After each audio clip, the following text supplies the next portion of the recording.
नमस्कार, बहुत स्वागत है। आप देख रहे हैं जेकेएल प्राइम टाइम। मैं हूं आपके साथ अबू हुरैरा। जम्मू कश्मीर में असेंबली इंतखाबात की तैयारियों के बीच सभी सियासी पार्टियां भी अब एक तरह से हरकत में आ गई हैं। आर्टिकल 370 हटने के बाद जम्मू कश्मीर में पहले असेंबली इंतखाबात की आहट एक तरह से सुनाई दे रही है और इसके बीच तमाम सियासी जमातों ने अपनी अपनी रणनीति, अपनी अपनी हिकमत अमली पर काम शुरू कर दिया है। इस बीच नेशनल कॉन्फ्रेंस वर्किंग कमेटी मेंबरान का 2 रोजा इजलास भी शुरू हुआ है। इसमें भी असेंबली इंतखाबात के लिए पार्टी की हिकमत अमली पर तफसीली गौर व फिक्र किया जा रहा है।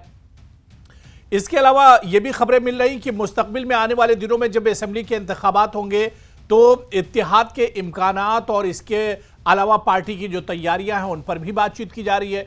दूसरी तरफ बीजेपी भी अभी से तैयारियों में जुट गई है। बीजेपी के सदर जेपी नड्डा भी 6 जुलाई को जम्मू का दौरा करेंगे और इलेक्शन इंचार्ज के साथ तमाम हालात पर एक तरह से चर्चा करेंगे। और इसके अलावा जो भी छोटी मोटी और जम्मू कश्मीर की जो रिवायती पार्टियां हैं सभी एक तरह से तैयारियों में जुटी हुई है। किसका क्या कुछ प्लान है, किस तरह से तैयारियां की जा रही है, किस पार्टी के अंदर क्या कुछ सियासी हिकमत अमली चल रही है, आज इसी को जेकेएल प्राइम टाइम में भी समझने की कोशिश करेंगे।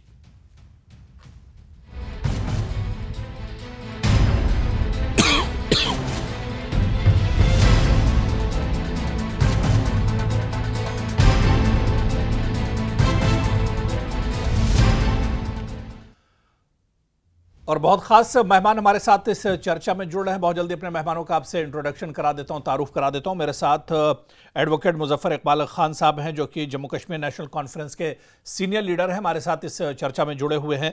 मेरे साथ अजय भारती साहब जम्मू कश्मीर बीजेपी के स्पोक्स पर्सन हैं, वो भी हमारे साथ इस चर्चा में जुड़े हैं। कुछ देर में कुछ और मेहमान भी इस चर्चा में जुड़ेंगे। अजय भारती जी और एडवोकेट मुजफ्फर इकबाल खान साहब, आप दोनों का बहुत इस्तकबाल है न्यूज़ 18 जेकेएल पर। मैं मुजफ्फर इकबाल साहब आपसे ही शुरुआत करना चाहूंगा कि अब एक तरह से तस्वीर बहुत हद तक साफ हो गई है। एक तो पहले ही सुप्रीम कोर्ट कह चुका है कि सितंबर तक इलेक्शन असेंबली के कराए जाएं। फिर वजीर आजम नरेंद्र मोदी साहब ने खुद जम्मू कश्मीर और श्रीनगर में उन्होंने ये ऐलान किया कि इंतखाबात बहुत जल्दी होंगे। अब इसमें तो कोई एक तरह से कंफ्यूजन नहीं रह गया है मुजफ्फर साहब मेरे हिसाब से कि इंतखाबात होंगे या नहीं होंगे, चुनाव होंगे। और शायद यही वजह है कि नेशनल कॉन्फ्रेंस और जो दूसरी पार्टियां हैं सभी तैयारियों में जुट गई हैं। आज हम देख रहे थे कि नेशनल कॉन्फ्रेंस की एग्जीक्यूटिव मेंबरान की जो मीटिंग है वो एक तरह से शुरू हुई है और इसमें अब तैयारियां एक तरह से शुरू हो गई। यानी अब पूरे तौर से मुजफ्फर साहब सियासी मूड में जम्मू कश्मीर और खासतौर से नेशनल कॉन्फ्रेंस आ रहा है। अबू हुरैरा साहब, खाली नेशनल कॉन्फ्रेंस नहीं बल्कि तमाम पॉलिटिकल पार्टीज जितनी भी हैं जिनका यहाँ स्टेक है जी, वो हरकत में है, इसमें कोई दो राय नहीं है जी। और हमारी वाकई आज हम पूरा दिन बिजी रहे। हमारी मीटिंग थी, वर्किंग कमेटी मीटिंग में पूरा दिन हम लोग वहीं रहे। नेशनल कॉन्फ्रेंस की वर्किंग कमेटी की मीटिंग अभी कल भी चलेगी, वो हम कल भी वहीं बिजी हो जाएंगे। इसी तरह दीगर जो पॉलिटिकल पार्टियां हैं सब ने किया है। बड़ी मेहरबानी है जनाब प्राइम मिनिस्टर साहब की कि उन्होंने आकर अश्योरेंस दिया, क्योंकि सुप्रीम कोर्ट ने भी एक डेडलाइन दी हुई है। इलेक्शन कमीशन ऑफ इंडिया को एक डायरेक्शन है कि आप 30 सितंबर से पहले पहले इलेक्शन करवाएंगे। और लेकिन साथ में एक दूसरी डायरेक्शन भी थी जिसको मैं गौर करूंगा इस पर मैं कुछ अरसा के बाद। उसमें कहा था कि restore the statehood as early as possible. As early as possible means कि 30 सितंबर से पहले पहले करो। आप इलेक्शन की डेट तो फिक्स की है लेकिन इसको कहा as early as possible. That means कि सुप्रीम कोर्ट ये कहता है कि 30 सितंबर से पहले पहले करो। तो अब उसमें देखते हैं कि हमारी सरकार, क्योंकि ये तो दिल्ली ने करना है, उसमें एक कॉन्स्टिट्यूशनल अमेंडमेंट की जरूरत है। तो इस सेशन में तो उन्होंने किया नहीं। अब देखते हैं नेक्स्ट पार्लियामेंट्री सेशन कब होता है। यानी आप लोग ये चाह रहे थे कि चुनाव तो होने ही चाहिए लेकिन उससे पहले रियासत का दर्जा जम्मू कश्मीर को मिल जाए, उसके बाद चुनाव। बिल्कुल वो असल में जो इंटेंशन थी सुप्रीम कोर्ट की ये कहने की कि एज अर्ली एज पॉसिबल, क्योंकि वो जो क्वेश्चन था before the supreme court constitutional bench के पास कि क्या किसी स्टेट को अब यूनियन टेरिटरी इस तरह तब्दील कर सकते हैं गवर्नर राज लगा के उसकी रिकमेंडेशन लेके, तो इस सवाल को हम डिसाइड ही नहीं करते हैं, क्योंकि गवर्नमेंट ने एश्योरेंस दिया है कि हम उनको स्टेट वापस करने वाले हैं। तो फ्यूचर में जब कभी ये क्वेश्चन आएगा तो हम डिसाइड करेंगे। तो वो डिसीजन जो है वो सुप्रीम कोर्ट ने इसलिए डेफर किया था कि जी। अटॉर्नी जनरल ने उस वक्त अश्योर किया था, और सुप्रीम कोर्ट ने टाइम दिया था अटॉर्नी जनरल को कि consult your government and then come up with a plan, कब करोगे। तो उन्होंने कहा जी एज हम बहुत जल्द करेंगे, टाइम फिक्स नहीं बता सकते। फिर उस पर सुप्रीम कोर्ट ने ऑब्जर्वेशन दी हुई है कि भाई एज अर्ली एज पॉसिबल। तो as early as possible, by all means it can be interpreted that it has to be before 30th of September, क्योंकि 30th सितंबर इलेक्शन की डेट है, तो उससे पहले पहले मीनिंग तो, प्लान मीनिंग तो यही निकलता है जी। कि चलिए उससे पहले मुजफ्फर पहले साहब, अपनी अब स्टेट कम वापस से करें। कम चुनाव की आहट है, चुनाव होने जा रहे हैं और अच्छी उम्मीद रखनी चाहिए कि हो सकता है चुनाव से पहले कोई बड़ा ऐलान इस तरह से मरकज की तरफ से किया जाए, ऐसा भी हो सकता है। मेरे साथ बहुत खास मेहमान एडवोकेट इकबाल ताहिर साहब भी हमारे साथ इस चर्चा में जुड़ गए हैं। जम्मू कश्मीर पीडीपी के स्पोक्स पर्सन है इकबाल ताहिर साहब, आपका भी बहुत इस्तकबाल है न्यूज़ 18 जेकेएलएच में। इकबाल ताहिर साहब, बीजेपी हो, नेशनल कॉन्फ्रेंस से कांग्रेस, सभी अब तैयारियों में एक तरह से जुड़ गए हैं। क्या पीडीपी को लोकसभा इंतखाबात में जिस शिकस्त का सामना करना पड़ा और उसके बाद उन तमाम हार को एक तरह से भुलाकर नए सिरे से क्या असेंबली की तैयारियों में आप लोग भी अब जुड़ गए हैं? आगे का अब जो मशले रहा है वो एक तरह से तैयार कर रहे हैं? देखिए, आपने लोकसभा इलेक्शंस की बात की है जी और हारना और जीतना इलेक्शंस का एक हिस्सा है। जी। कोई पार्टी एक हार से दब नहीं जाती और कोई पार्टी एक जीत से वो क्लेम नहीं कर सकती है कि वो बिल्कुल। लोगों के एस्पिरेशंस को रिप्रेजेंट करती है। जहां तक हमारा ताल्लुक है, हमने खासकर 2019 अगस्त 5 2019 के बाद में जो यहाँ लोगों की जो मुसीबतें थी, जो जो यहाँ पे एब्रोगेशन हुआ, उसको हमने आवाज दी है और हमने पुरजोर तरीके से उसको मंजर आम पे लाया है। अब जहां तक इलेक्शंस में हिस्सा लेने का ताल्लुक है, तो नेचुरली एक पॉलिटिकल पार्टी होने की हैसियत से हम भी अपनी तैयारियों में जुड़ चुके हैं। हमारी सीनियर लीडरशिप तमाम इश्यूज पे गौर खोज कर रहे हैं और जो आगे की जो हमारी हिकमत अमली होगी, जो स्ट्रेटजी होगी, वो उस पर डिसीजन लिया जाएगा। लेकिन दो बातें बड़ी अहम है यहाँ पे। जी देखिए, अगर आप इलेक्शंस को सिर्फ एक इलेक्शन के पर्सपेक्टिव से देख रहे हैं तो मुझे लगता है वो एक सही नजरिया नहीं है। जम्मू कश्मीर में अब जरूरत है कि जो ग्राउंड लेवल पे एक एडमिनिस्ट्रेटिव इनर्शिया है, जो अनअकाउंटेबिलिटी है, जो करप्शन है, जो मिस गवर्नेंस है, जो लैक ऑफ डेवलपमेंट है, उसको कहाँ कैसे एड्रेस किया जाए, उसके लिए एक इफेक्टिव गवर्नमेंट का होना बहुत ज़रूरी है। और उसके लिए ये भी बहुत ज़रूरी है जो स्टेटहुड है, जिसका वादा किया गया था पार्लियामेंट में, उसको भी रेस्टोर किया जाए, ताकि एक इफेक्टिव गवर्नमेंट लोगों को मिले और लोगों के जो मसाइल हैं उनका इजाला हो। बिल्कुल, जाहिर सी बात है कि बगैर इंतखाबात के तमाम चीज़ें एक तरह से मुमकिन भी नहीं है, और जब अपनी सरकार होगी, लोगों की अपनी चुनी हुई सरकार होगी, तो लोगों के जो मसले मसाइल हैं वो भी हल होंगे। मैं अजय भारती साहब आपके पास आना चाहूँगा, काफ़ी देर से इंतज़ार कर रहे हैं। अजय भारती जी, मुजफ्फर इकबाल जी को और इकबाल ताहिर साहब को आपने सुना, बीजेपी भी अब तैयारियों में एक तरह से जुड़ गई है, और जब बात इलेक्शन की तैयारियों की होती है, होमवर्क की होती है, तो बीजेपी तो सबसे आगे रहती है। और अभी देखिए, चुनाव की तारीखों का कुछ नहीं पता है, मतलब ये कहा जा रहा है कि सितंबर तक चुनाव हो सकते हैं, लेकिन अब जेपी नड्डा और इस तरह से जो बड़े लीडर हैं उनके दौरे जम्मू कश्मीर के शुरू हो रहे हैं, यानी पूरी तैयारी से बीजेपी उतरने जा रही है। कोई कमी आप लोग छोड़ना नहीं चाह रहे हैं? निश्चित रूप से अबू हरेरा साहब जी कि पॉलिटिकल पार्टी का जो सबसे इम्पोर्टेंट एक तरीके से इम्तिहान भी कही है और एक अपॉर्चुनिटी भी होती है, वो इलेक्शन होता है। इसलिए इलेक्शन में पूरी ताकत के साथ, पूरी तैयारी के साथ, पूरे मेहनत के साथ उसमें जुड़ना एक हर पॉलिटिकल पार्टी का कर्तव्य है, मुझे लगता है कि क्योंकि अगर उनको अपने प्रोग्राम और अपने जो उनका विजन है जम्मू कश्मीर को लेकर या किसी भी जिस एरिया में इलेक्शन हो रहा है, तो वो लोगों तक पहुंचा कर लोगों से आशीर्वाद देना, लोगों से मैंडेट हासिल करना, ये हमारा एक काम बनता है, एक ड्यूटी बनती है। उसको ध्यान में रखकर हम जो हमने देखा कि 2019 के बाद जो जिस प्रकार से यहाँ पर तरक्की की रफ्तार तेज हो गई, जिस प्रकार से इंक्लूसिव ग्रोथ हुई, जिस प्रकार से रीजन्स के बीच में डिस्क्रिमिनेशन समाप्त हुआ, जिस प्रकार से सोसाइटी के सब तबकों, इकबाल ताहिर जी कह रहे थे यहाँ पर तो हालात बिल्कुल बिगड़े हुए हैं, चीजें बिल्कुल पटरी पर है ही नहीं है। जो देखने की बात है कि किसकी नजर किस चीज पर पड़ती है। अगर आपको वास्तव में जो डिसएडवांटेजेस ग्रुप नहीं, अपोजिशन की नजर तो सरकार के काम पर रहती है, अपोजिशन ही जो है वही एक तरह से सवाल उठा सकता है सरकार के काम पर। उसमें ये चीज देखना कि अगर वो स्पेसिफिकली कहे कि ये चीज नहीं हुआ, रोड नहीं बने, यहाँ पर एम्स नहीं बना, आईआईटी नहीं बना, आईआईएम नहीं बने, अगर वो ये इस प्रकार से कहेंगे जी नहीं हुआ तो ठीक है, या लोगों को घर नहीं मिले, लोगों को पीएमएवाई के तहत योजनाएं का फायदा नहीं मिला, लोगों को वो ये नहीं कहते, वो एक जनरलाइज करने की कोशिश कर रहे हैं कि जी कुछ नहीं हुआ। स्पेसिफिकली कहे ना कि या जी ये जो कंपेयर करें पिछले उनके जब रिजीम थी तब और इसके बीच में, तो लोगों के सामने वो है और लोग अप्रिशिएट करते हैं। मुझे उस पर मुझे लगता है कि हमारे से ज्यादा लोग उस पर अपना जो राय है वो देंगे तो ज्यादा अच्छा रहेगा, क्योंकि मैं अपनी पार्टी की बात करूंगा, चाहे खान साहब हो चाहे कोई भी पार्टी हो, वो अपनी बात करेगी। अच्छा, एक चीज मैं अजय भारती जी एक चीज और समझना चाह रहा हूं, जिसकी तरफ मुजफ्फर इकबाल खान साहब और इकबाल ताहिर जी ने इशारा किया था, और जो अपोजिशन है वो भी चाह रहा है कि चुनाव से पहले अगर स्टेटहुड मिल जाता, रियासत का दर्जा मिल जाता, क्या यही चीज बीजेपी भी चाह रही है कि जम्मू कश्मीर जिस रियासत को यूटी आप लोगों ने बना दिया था उसे रियासत का दर्जा चुनाव से पहले मिल जाए? क्या बीजेपी भी यही चाह रही है?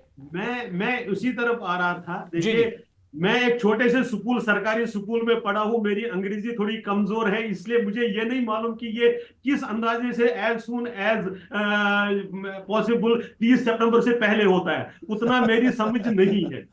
लेकिन मेरा ये कहना है कि ये एश्योरेंस है होम मिनिस्टर साहब की, सरकार की, on the floor of house on the day जिस दिन 5 अगस्त और 6 अगस्त को हुआ था, इसलिए वो होगा। लेकिन कब होगा, मुझे लगता है कि सरकार उस पर क्लियर है ना। उन्होंने वहां पर यह कहा कि हम इलेक्शन से पहले हो गए, और जो मेरा अंदाजा है, मैं पार्टी की तरफ से नहीं कह रहा हूं, मेरा अंदाजा है ये चुनाव के बाद की बात होगी, चुनाव से पहले तो वो मुझे पॉसिबल दिखता नहीं है।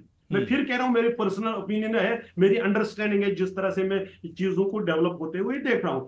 लेकिन स्टेटहुड हमारा राइट भी है और स्टेटहुड मिलेगा, ये एश्योरेंस है, इसमें कोई डाउट नहीं है इसका। लेकिन उसको चुनाव के साथ जोड़कर देखना, मुझे लगता है कि उसको एक अड़चन डालने वाली बात है अननेसेसरली। मुजफ्फर इकबाल साहब आप बोल सकते हैं, मुजफ्फर इकबाल साहब कुछ कहना चाह रहे हैं? जी जी, देखिए बीजेपी भी चाह रही है रियासत का दर्जा, तो बीजेपी भी चाह रही है रियासत का दर्जा, बीजेपी चाह रही है, लेकिन बीजेपी की सरकार ने कहा था कि हम बहुत जल्द, अगर मैं सही हूं तो ऑनरेबल होम मिनिस्टर ने on the floor of the house on 5th and 6th of अगस्त ये कहा था कि बहुत जल्द हम ये वापस करने वाले हैं। ये नहीं कहा था अप्रोप्रिएट टाइम का, बहुत जल्द हम वापस करेंगे स्टेट को। मेरे ख्याल में 5 साल से ऊपर हो गए हैं, अभी तक वो बहुत जल्द नहीं आया।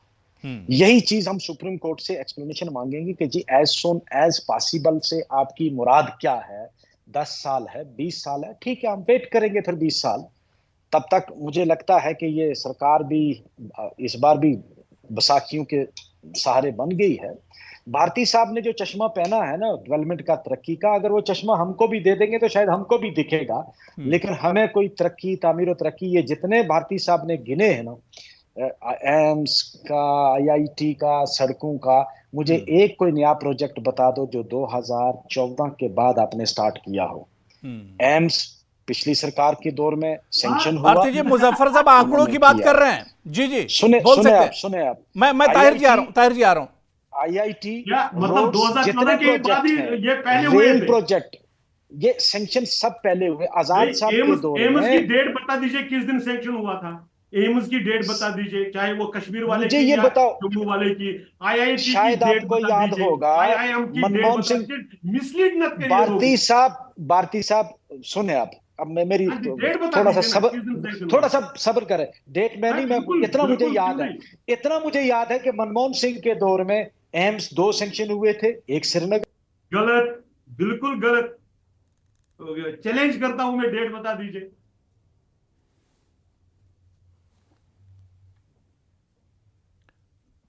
ठीक ठीक है। इकबाल ताहिर जी, आप कुछ कहना चाह रहे थे। मुजफ्फर साहब अभी हमारे साथ जुड़ रहे हैं दोबारा से। देखिए, यहाँ पे भारती जी जो अपनी जो सरकार है जी। उसकी जो उसके जो अच्छे कारनामे उनको गिना रहे थे। देखिए, सड़कें, पुल, कॉलेज बनाना कोई बड़ी बात नहीं है। कोई भी सरकार होती है वो ये काम करती है, एक नेचुरल प्रोसेस में होता है। सबसे बड़ी बात जहां तक जम्मू कश्मीर का ताल्लुक है, यहाँ पे जो सियासी इशू है, जो सिक्योरिटी इशू है, वो बड़ा अहम है। जी। हम सब जानते हैं कि क्या जम्मू कश्मीर में आज में सिक्योरिटी सिचुएशन कितनी बदहाल हो चुकी है। ऐसे इलाके जहां पे भारती जी कह रहे हैं कि जो सच्चाई अपोजिशन उसे बता ही नहीं रहा है। आज हालात बेहतर हुए हैं। आज राज्यसभा में प्रधानमंत्री ने कहा है कि जम्मू कश्मीर के हालात बहुत बदल गए हैं, बहुत बेहतर हुए हैं हालात। आज का स्टेटमेंट है इकबाल साहब, प्रधानमंत्री जी का आज का स्टेटमेंट है। सरकार का काम है, सरकार तो दावे करेगी, लेकिन मैं आपको आपकी ही चैनल पे हमने बहुत बार ये डिबेट किया है कि इस तरीके से जम्मू रीजन में जो पीसफुल था, जहां पे इवन 90s में भी कोई मिलिटेंसी के इंसिडेंट नहीं होते थे, आज वहां पे भी मिलिटेंसी है। तो आप बेसिक जो यहाँ पे इशू है सिक्योरिटी के हवाले से, पॉलिटिकली जो इशू है, उसको तो आप रिजॉल्व कर नहीं पाए। तो आप ये कॉलेज, ये सड़कें, इनका दावा करना ये कोई बड़ी बात नहीं है। ठीक है, अच्छी बात है अगर कुछ कहीं कॉलेज बने हैं, कहीं सड़कें बनी हैं, तो हम उसको इग्नोर नहीं कर रहे हैं। बट मेन बात यह है कि क्या जम्मू कश्मीर में जो तजाद है, जो फसाद है, जो मसला है जम्मू कश्मीर में, जो मिलिटेंसी है, क्या आप उसको खत्म कर पाए कि नहीं कर पाए? नहीं, सच ये है कि यहाँ पे जो एक पॉलिटिकल कॉम्प्लेक्सिटी है, जो पॉलिटिकल सिनेरियो है यहाँ का, उसको आप रिजॉल्व नहीं कर पाए, वो वैसे कर। अजय भारती जी। देखिए, इन्होंने पहले कहा कि जम्मू में 90 में कुछ नहीं होता था, यहाँ कोई बसों में से उतार कर बरातियों को मारा जाता था। जम्मू शहर के रघुनाथ मंदिर में परेड पर सलामी लेते हुए गवर्नर साहब के यहाँ पर मौलाना आजाद स्टेडियम में ब्लास्ट हुए, रिकॉर्ड पर है, कोई ऐसा ही नहीं। इसलिए मैं रिक्वेस्ट करूंगा ताहिर साहब से भी या बाकी सब से भी, कम से कम, क्योंकि इस पार्लियामेंट्री इलेक्शन में हमने झूठ का सहारा देते हुए, आर्टिफिशियल इंटेलिजेंस का सहारा लेकर लोगों को गलत भ्रम फैलाते हुए बहुत देखा है उसका। इसलिए मैं बराई मेहरबानी ये ना करें।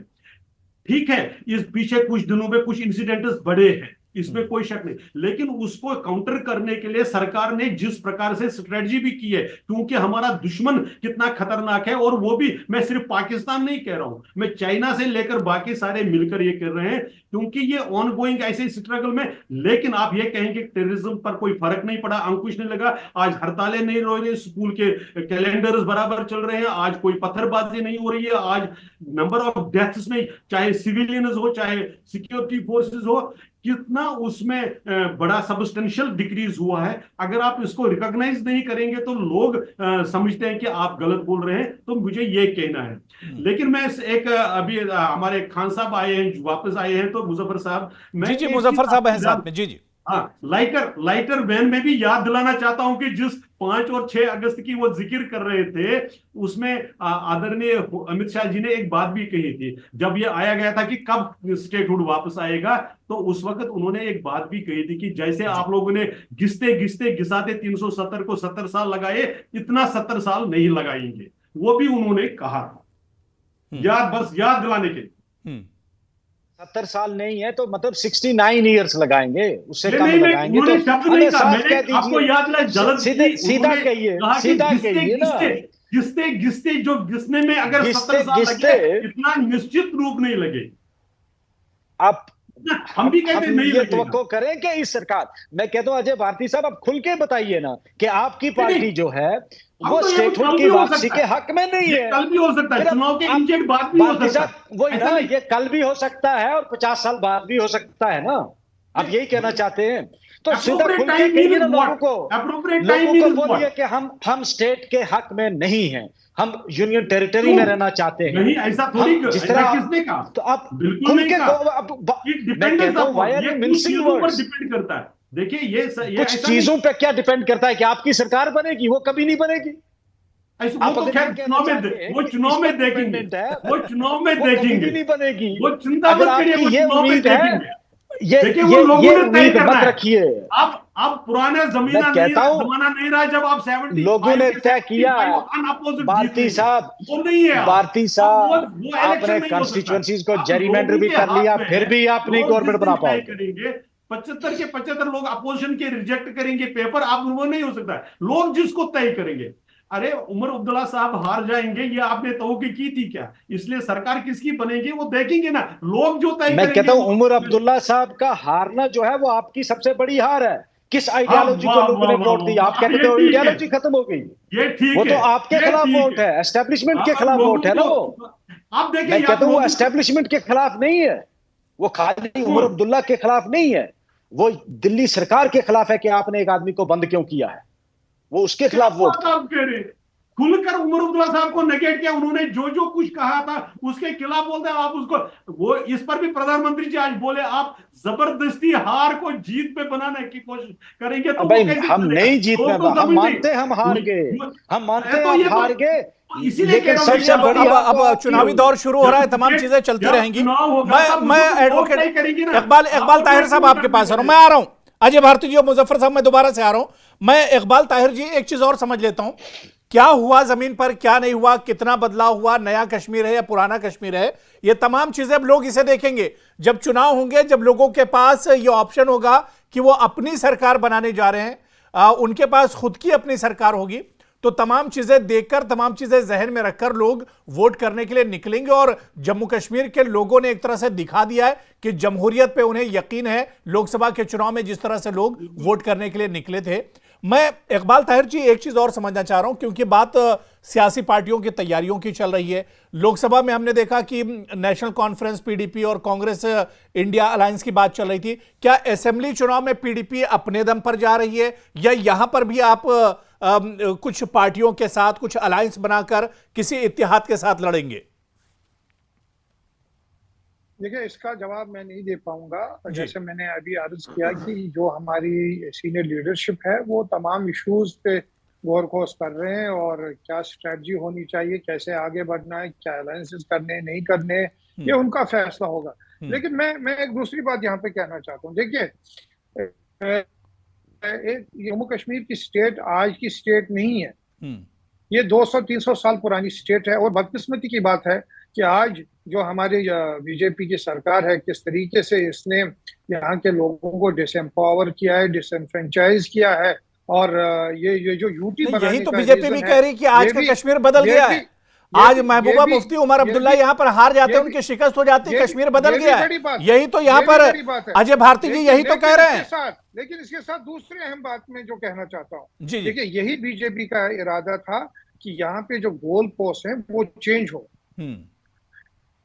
यहाँ पे आज हम असेंबली इलेक्शन की बात करें, स्टेट रूट की बात करें, लेकिन मैं फिर से कहना चाहता हूँ यहाँ पे मेन इशू आर्टिकल 370 है, हमारा स्पेशल स्टेटस है, और जो आने वाले चुनाव है उसमें भी ये एक बहुत बड़ा इशू होने वाला है, और हम इस बात को आगे बढ़ाएं। चलिए ठीक है। मैं मुजफ्फर साहब, मैं अजय भारती जी आपके पास आऊंगा, लेकिन उससे पहले मुजफ्फर साहब, क्योंकि अजय भारती जी जिस तरह कह रहे थे कि अब तस्वीर बदल गई है, पॉलिटिकल जो सिनेरियो है काफी कश्मीर का बदला हुआ है, जो रिवायती पार्टियां हैं उन्होंने भी अपनी हालत लोकसभा चुनाव में देखी है, नई जो पार्टियां उभर कर आई थी, बड़े दावे कर रही थी, उन्होंने भी अपनी हालत देखी है, और बीजेपी भी यह दावा कर रही कि कश्मीर में कमल खिलाएंगे।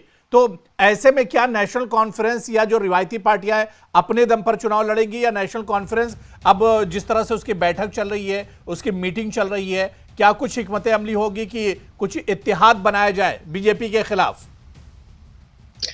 मुझे नहीं लगता है कि बीजेपी के खिलाफ कोई इत्तेहाद बनाने की अब जरूरत है। बीजेपी कश्मीर में तो कहीं है नहीं जी।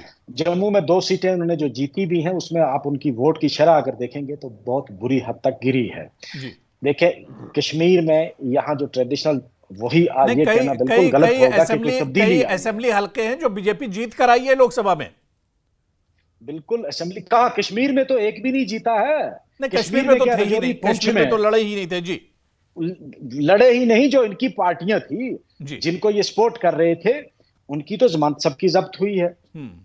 रहा सवाल इनकी 2 सीटें जो आई भी हैं, उसमें भी अगर आप देखेंगे कम से कम 6-7 सीटों पे ये हारे हैं, और जहां जीते भी हैं इनकी वोट की शरह बहुत कम हुई है। और ये मैं ये भी बताऊं आपको, जिस तरह अभी ताहिर साहब भी कह रहे थे कि पार्लियामेंट्री इलेक्शन में डिफरेंट कंसिडरेशंस होती है और प्रायोरिटीज भी डिफरेंट होती हैं लोगों की। अभी आप जब देखेंगे, जब यहाँ जम्मू कश्मीर में जब लोकल इलेक्शन होगा, असेंबली इलेक्शन, तो आपको बीजेपी कहीं ढूंढती नहीं मिलेगी। यहाँ किसी भी, जम्मू में भी नहीं मिलेंगे। जम्मू में भी लोग इनसे बहुत तंग हैं। ये जो स्टेटहुड की जो बात कर रहे हैं ना, ये लोगों को बहुत तकलीफ है जम्मू में। अजय भारती जी मुस्कुरा रहे हैं, जवाब दे दीजिए भारती जी। मुस्कुरा रहे हैं भारती जी, आज तो मुस्कुरा रहे हैं। इलेक्शन के बाद ये मुस्कुराहट अल्लाह करे बरकरार। देखिए, हम यही मानते हैं कि हम लोगों के पास यही लेकर जा रहे हैं। वैसे हम 5 और 6 को तय करेंगे कि देखिए, नेशनल कॉन्फ्रेंस का आप माइंड सेट देख लीजिए। ये पहले से चुनाव को तय करके लोगों से कहते हैं कि देखो, हमने आपकी तरफ से, आप ऑन यूर बिहाफ हमने इलेक्शन लड़ लिया है। अब लोग वैसा नहीं करते। देखिए, लोगों के पास जब पॉलिटिकल पार्टी जाएगी, लोग अब सचमुच में अपने बलबूते पर तय करेंगे। ये हमारी सबसे बड़ी जीत है। हमने लोगों को एम्पावर किया है कि अब वो किसी दबाव में, न बंदूक के दबाव में, न इमोशन के दबाव में। वो फूल खिलने से पहले ही मुरझा गया। खान साहब, मैंने आपके बीच में बिल्कुल नहीं बोला। इतना तो मुझे थोड़ा सा तो मौका दे दीजिए। मेरा यह कहना कि देखिए, हमारी सबसे बड़ी जीत यह है कि लोग अब बिना किसी दबाव के अपना फैसला कर सकते हैं। ये जीत में हम, किसने उनको एम्पावर किया? आज आप कोई एक डीसी तय करेगा कि किसके पेपर में एक्सेप्ट करूंगा, कोई किसके पेपर रिजेक्ट करूंगा, अब ये नहीं हो सकता है। अब जो कानून कहेगा, जो संविधान कहेगा, अब वो होगा।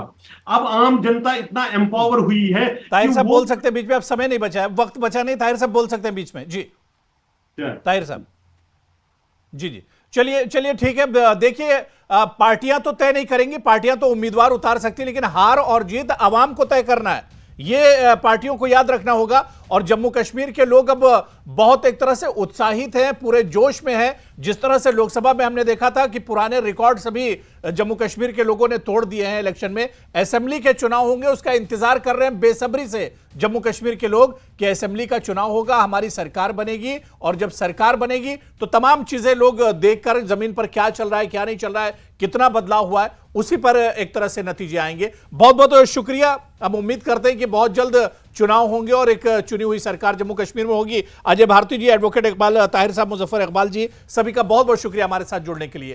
तो जेकेएलएच प्राइम टाइम में आज फिलहाल इतना ही। नमस्कार।